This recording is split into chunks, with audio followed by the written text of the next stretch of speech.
Welcome to BBC London. Coming up this evening, Catholics across the capital reflect on the death of Pope Francis. We hear the impact he had on different communities in London. Well, I think he's been a real game changer, if that's the right phrase to use. For all of us in the Latin American community, he was such a figure to look up to. Also ahead tonight, calls for better crowd control at the Notting Hill Carnival ahead of this summer's event. Plus, we first saw them at the Tower of London in 2014. The ceramic poppies will return to mark VE Day next month. And it's got an atmosphere of its own, the friendship, the friendliness of it all, and you know it's going to be a great day regardless of the weather. we meet the man who at almost 80 isn't just running this London Marathon, but has done every single one since it started 45 years ago.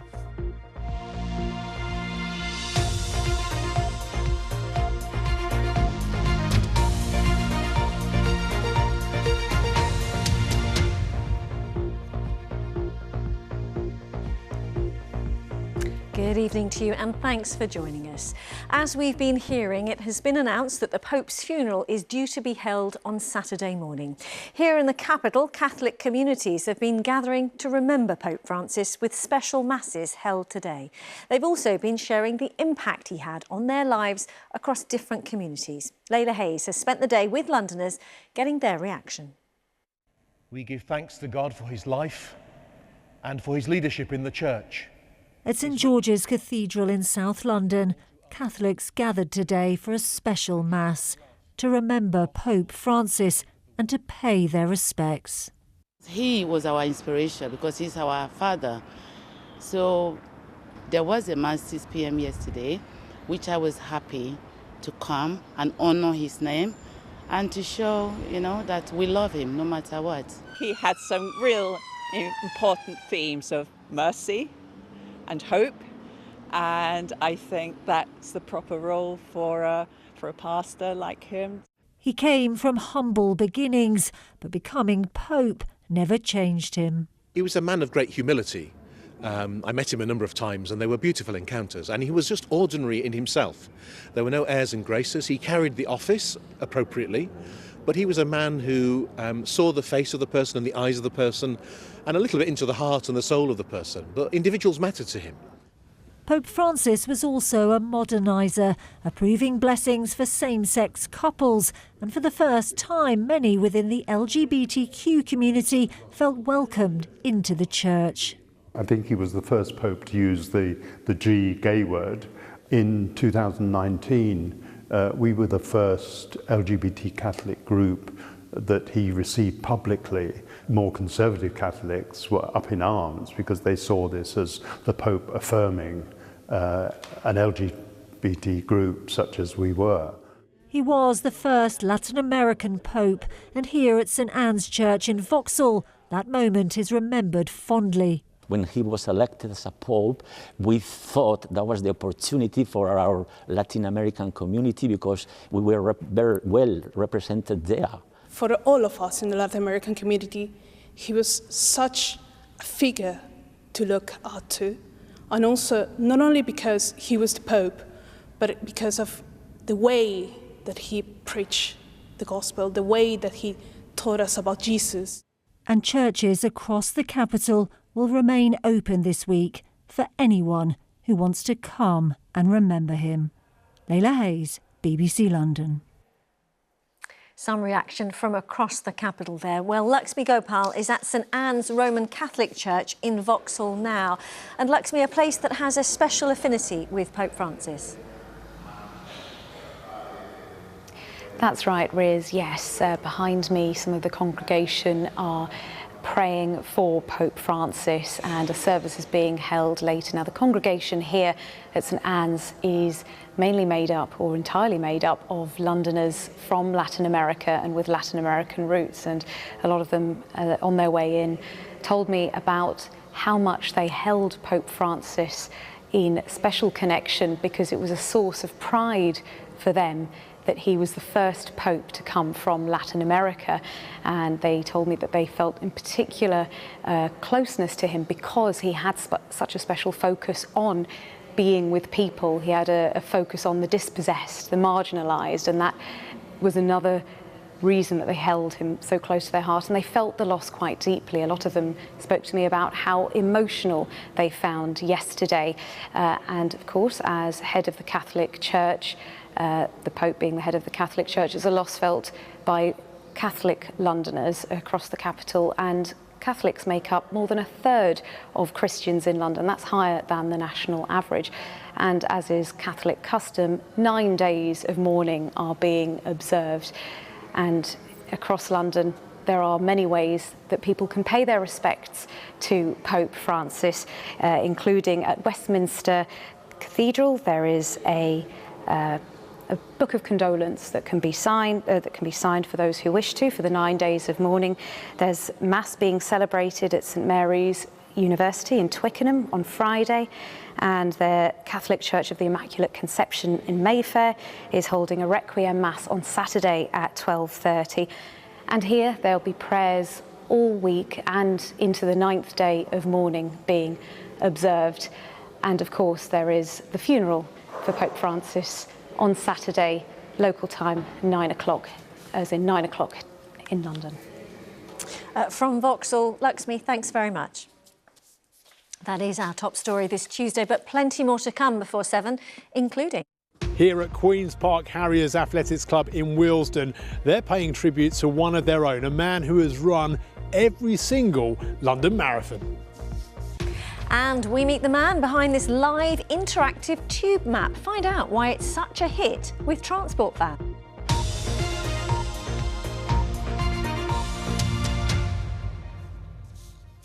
Every year, it now attracts around 2 million visitors from across the country and beyond. The Notting Hill Carnival is a huge celebration for the capital, but once again, there are calls to review crowd safety. It comes as concerns have been raised about the ability to keep visitors safe. Organisers say they use experts from all areas of event organisation. Our political editor, Carl Messer, has more. It's Europe's biggest street carnival, but also the biggest one-off annual challenge for London's police. As Carnival continues to grow, so have the pressures on overcrowding on the streets of Notting Hill. This was the Met Commissioner speaking last year. It's a poorly run event. It's not run by experts in event management in the way that most big events are. We're actually more worried about the crowd risks and the risks of a mass fatality event through a crushing incident. His arguments aren't new ones. 20 years ago, BBC London was reporting on just the same issues. How do you make a carnival safe for 600,000 people? The then Mayor, Ken Livingstone, had thought about moving parts of Carnival from the streets to prevent dangerous overcrowding. After last year's event, an independent review was begun into Carnival. Today, a London Assembly committee published its own review, calling for changes. The committee wants everybody to look at it again, see where the pinch points are, see where the real problems are, and try and address those problems. I mean, your personal view is different to that of the committee, isn't it? I mean, my personal view is much, and it is my personal view, it is much stronger than that. I think that there are going to be severe problems here one day, and nobody seems to be really taking that seriously. But you want to see Carnival banned? My personal views are different from the actual committee in its entirety. Have you had breakfast already? The Home Secretary was in London today launching the government's pilot scheme for school breakfast clubs. She backs Carnival but says the ongoing review into its safety is wise. It's really important that the big community events are also done safely, and that's essential, and this obviously is a big important event in the year, and that's why I think there's already been reviews, lessons being learned as a result of what happened at last year's Carnival. It's really important that that takes place, and it's really important that all events in the capital are safe. She also said today that her team, Scotland Yard and the Mayor's office were conducting a review into how the Met Police is funded. London has had some historic problems. That's why we're conducting this joint finance review into the Met and into what's happening. But we've also made sure, as part of our neighbourhood policing guarantee, that Londoners will see more police actually out on the beat. Many of those, of course, will also be at this year's Carnival. Carl Mercer, BBC London. OK, turning to some of the day's other news. A 29-year-old man has been arrested on suspicion of murder after a woman named as 45-year-old Pamela Monroe was stabbed to death in North London on Saturday. She was found with stab wounds at an address in Ailey Croft in Enfield. 15 people have been arrested as part of a Met operation into an organised shoplifting gang in southwest London. 8 shops were raided, suspected of buying items that had been stolen and selling them on at lower prices. And the London Ambulance Service say 59 of their decommissioned vehicles have been donated to Ukraine since the start of the war in 2022. It says the latest donation of 9 ambulances has now been delivered to the front line. Next, to the latest in the ongoing saga of Hammersmith Bridge in West London. Back in 2019, it suddenly closed to cars due to safety concerns, only to then shut completely for all users the following year. Since then, Hammersmith and Fulham Council has spent £48 million to make the bridge safer. It's just reopened again, not only for pedestrians, but cyclists and e-bike users too, after a refurb. Michael Mackenzie has been to take a look. Back on the bridge! Hammersmith Bridge closed back in 2019 when the 138-year-old structure started to have cracks. It did reopen to pedestrians and cyclists, but over the weekend, a brand new £2.9 million cycle lane was opened. It's so wonderful. It's so nice to have the bridge open, that we have access over to Barnes. The dogs love it. They can run freely. People can run and the bicycles don't interfere. It's safer. Oh my God, it's amazing. I just love it. I can walk every day here because I love it so much. Seems like it's just a crazy amount of money, right? Like, I'm sure there's loads of work underneath reinforcing it that's gone into it that we don't know about. But yeah, it seems like a crazy amount of money and we're still not even allowed to drive over it. Do you think it'll ever reopen to vehicles? Yes, I think it will. I wouldn't like to be reopened for vehicles, so fingers crossed it would never be. Do you think it'll ever reopen to vehicles? I hope not. There are 3 new lanes here on Hammersmith Bridge. We've got 1 here for the pedestrians, and then we've got another 2 here for the cyclists and people who use e-bikes and e-scooters. Hammersmith and Fulham Council have spent a total of £48 million restoring and making the bridge safe, but it's still unclear as to when the bridge will finally open to vehicles. Michael Mackenzie, BBC London. Thanks for being with us. Still to come before the end of the programme. Why the ceramic poppies that adorned the Tower of London in 2014 will be returning next month.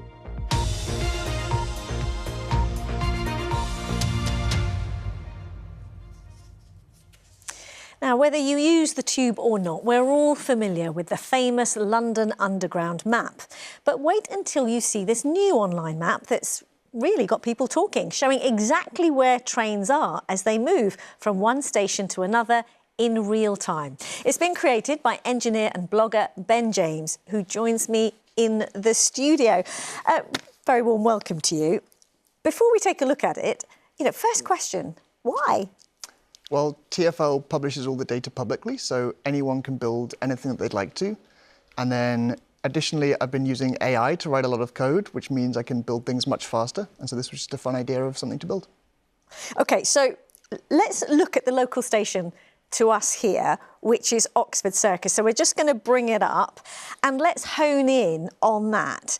So what we're seeing here, just tell us, is live tube traffic in the area, with those slightly darker lines on each tube. Is a tube train moving? Is that right? That's it. So the light lines between stations are the tracks that show the lines between different tube stations, and then the dark lines overlaid onto them that are moving are the tube trains moving on those tracks.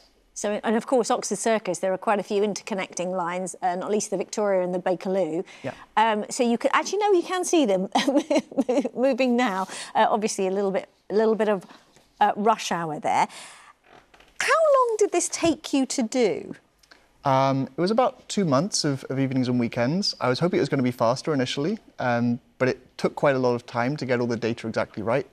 I had to adjust each of the 270 stations and get all the data from TfL into a good format, but we got there in the end. OK. And if we take a look at it again, you can hover, is that right? You can hover over any of the moving trains and there, a box pops up with the train model the destination, but perhaps more usefully for commuters, the exact times to the second it'll get to the next stops. Is that right? Yeah, so for each train you can see future stops that they're going to call at. And this is kind of something that was surprising because I really built this just as a fun visualization to look at. Yeah. But people have been saying that they're actually using it for commuting, which was not something I expected. So yeah, I then added some departure boards as well so that you can see live where trains are going to stop at. Now, were you surprised with the reaction that this has got? Because it's really, you know, it's popular and transport fans love it. Yeah, I was really surprised. I mean, I really just made it for myself and I thought maybe a few friends would look at it. It had like 100,000 views in the first week and 10 million map data requests. So yeah, hugely surprised. Yeah, because as we've just shown that, it is useful as well as entertaining, because I tried it earlier and you find yourself just watching these trains. I mean, I never thought that would happen. What next? Because you clearly enjoy this. It's proved popular. But what have you got your eye on next? I mostly work on energy tech, and so I've been working on some other projects breaking down the cost of UK electricity bills, and I like to continue working on what we can do to make the grid and electricity cheaper and cleaner. Yeah, so it's a real champion, I suppose, for Londoners, if it can help them, as you say. What is it that you love about this kind of thing? I think it's just the love of making. Like, technology is all too often just built for, you know, functional reasons or to make money, but really just building things for the fun of it is fantastic, and it's one of the most fundamentally human things. And it's like we exist in a time where it's the easiest to make something that's ever been and to distribute it, and it's only getting easier. Well, do you know what? Good on you, and thank you so much, Ben, for coming in and talking us through that and for doing it. We await and see what you come up with next. Thank you. Lovely to meet you. Thanks. That's Ben James there. Now, whether you're a runner or spectator, the countdown is on. It's only 5 days to go until the London Marathon takes to the streets of the capital. And this Sunday, among the thousands taking part, is a man from North Finchley who'll turn 80 just days after the race. But not only that, wait for it, he's run every single one of the 45 races since it started in 1981. And this evening, there's a special event taking place at his running club. Our sports reporter, Chris Lake, is there and can explain more. Hi, Chris. Yeah, Riz, this is Queen's Park Harriers Athletics Club in Willesden, and every year on the Tuesday before the London Marathon, they do a team relay marathon. They get together and complete a marathon distance between them. And you might be able to see the man with the clipboard over there. That's Bill O'Connor. He's already run his lap tonight. He's now faithfully recording the times of everyone else. He has given up so much of his life to help run this club. And he also has, as I found out when I went to meet him at home last week, a remarkable London Marathon achievement to boast. But there's surely a sight that quickens the pulse of even the most seasoned distance runner. The start of the very first London Marathon way back in 1981. Somewhere in that heaving mass, 6 men who have taken part every year since.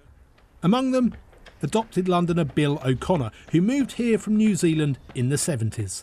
Tell me, how old were you when you ran your first London Marathon, and how old are you now going into your 45th? I think I was 35 then, and I'm 79 now. I'll be 80 in a couple of weeks' time. And has it got harder?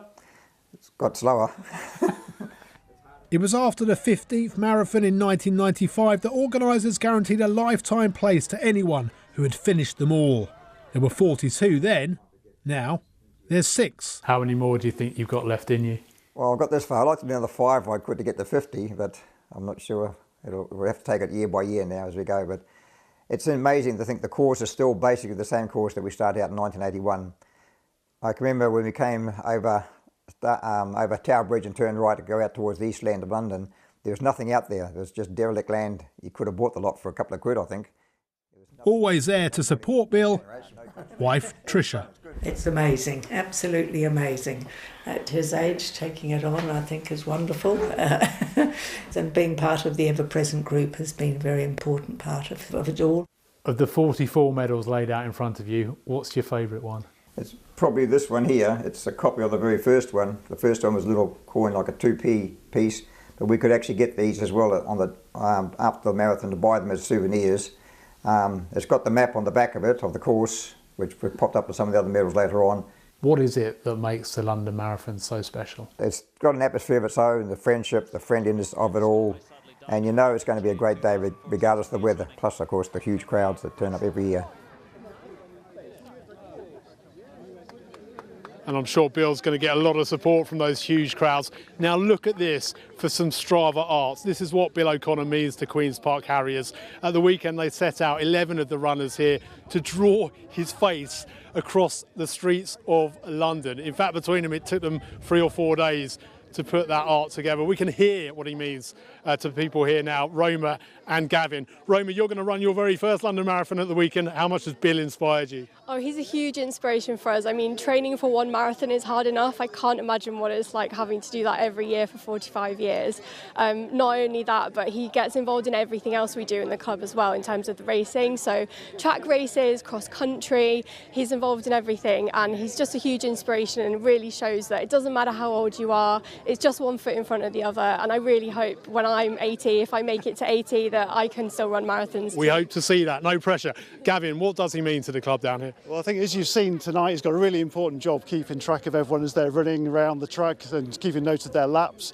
But actually, Bill's been doing important jobs for about 40 years in the club, and there's been times when maybe we wouldn't have the club as we know it today without Bill. He's the president at the moment, he's been secretary, treasurer, numerous sort of coach positions and track captains, and actually it's through people like Bill that clubs like ours can continue. You know, people giving their volunteer hours over multiple years. So we always need more volunteers, and Bill's just a great inspiration for giving back to the community. Well, thanks for your time. You've got to go and do your laps later. Live coverage of the London Marathon, BBC One from 8:30, and of course all day on BBC Radio London on Sunday. Riz.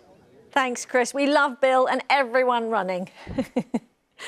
Well, I think it's mile 22 for the Tower of London. And you may remember back in 2014, the resplendent display of thousands of ceramic poppies cascading down the tower to mark the centenary of the start of the First World War. Now they're on their way back, this time for the VE Day 80th celebrations next month. And work on the new installation started today, as Tim Muffet has been finding out. 2014. And flowing around the ancient walls of the Tower of London, a stunning memorial. It was called Blood-Swept Lands and Seas of Red. It marked the centenary of the start of World War I. It featured almost 890,000 ceramic poppies, each one representing a British military life lost during the First World War. In recent days, 30,000 of those poppies have been returning to the tower. Van's just arrived with the first batch of poppies, ready for the installation next week. When the 2014 installation was dismantled, most of the poppies were sold, the money raised going to charity. But 30,000 were acquired by the Imperial War Museum, which has lent them back to the tower for a new display, marking the 80th anniversary of VE Day. What's it like to hold those poppies again? Oh, it's really exciting to hold them. I was here in 2014 and part of the team that put on the display. Yeah, it just feels really special to see them back here at the tower again. This time we're doing it in the inner ward, so inside the castle itself. And we're going to have poppies cascading over the side of the White Tower and then flowing down almost like a river and coming out underneath St Thomas's Tower and into the South Moat. This morning, the first of the poppies was put into place. This is almost the last moment we'll have to celebrate the achievements of that great generation who were part of the Second War, who fought in it, who were on the home front. And so bringing the poppies back inside the Tower of London, albeit at a smaller scale in 2014, is our opportunity to both remember, but also to mark the resilience of people and places.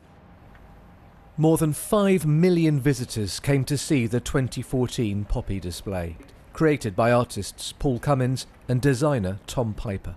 2014 had a huge impact on the tower. Actually, we became known as a place for remembrance and commemoration. And since then, we've done a number of different installations. So we did one with flames for 2018, which was an evening event. And we also did Super Bloom in 2022 for the Queen's Platinum Jubilee. So I think we've become known as a place to come to remember and reflect. Almost 1,000 years old, the Tower of London is best known as the home of the crown jewels, beefeaters and ravens. But more recently, as a place where visually stunning national memorials are created. This one is set to become the latest. Tim Muffet, BBC News. Lovely. OK, let's see how the weather's looking with Corsa. And I think a mixed bag is how you usually describe it when it's like this. Exactly that, Riz. It seems to be my favourite phrase recently. A mixed bag indeed. But we have had some decent weather today, haven't we? Good evening to you all. Look at this picture here, sent in from one of our weather watchers earlier today. There was some sunshine out there. We did see some cloud bubbling up as well into the afternoon. 1 or 2 showers around, but it has stayed mostly dry. But that's not the case for this evening and for tomorrow, because we are expecting some rain to arrive in from the west. Cloudy conditions tomorrow morning then, with that rain still lingering before it clears, and it does become a bit drier and brighter later. But for this evening, at least, it is dry for the time being, with some clear skies, some late spells of sunshine. And then this system will arrive in an area of low pressure, some weather fronts, and it will bring some outbreaks of rain. Now, some of this rain may actually be welcome for the gardens. For the time being, then dry, but then here's that rain arriving in by the early hours. You can see from the greens on the map, some intense outbreaks, and temperatures holding up at around 7 or 8 Celsius. But it does mean for tomorrow morning and for the morning commute, it could be quite wet still. Outbreaks of rain clearing through, though, and during the day, it stays quite cloudy. There should be some drier, brighter weather, but also the chance of some showers, and it will be cooler. Temperatures 13, 14 Celsius. Now, for tomorrow evening too, any showers will then fade away, and we are expecting that cloud still to be with us for a time, some clear spells overnight, but then some mist, some fog will arrive in for tomorrow night, for Thursday morning, a bit damp in places, and temperatures still holding up at around 5 to 8 Celsius. So it means for Thursday, it is quite a cloudy day. Some mist, some murk around as well, a bit damp in places, but it should become a bit drier and brighter later in the day, and temperatures 15 to 17 Celsius. And then we are expecting another dry day to come largely on Friday. It will be mostly cloudy once again, but there is the chance of some rain arriving later in the weekend, but warmer air as well. And that's your forecast, Riz. So warm air for Sunday. A weather lucky dip. Thank you, Corsa.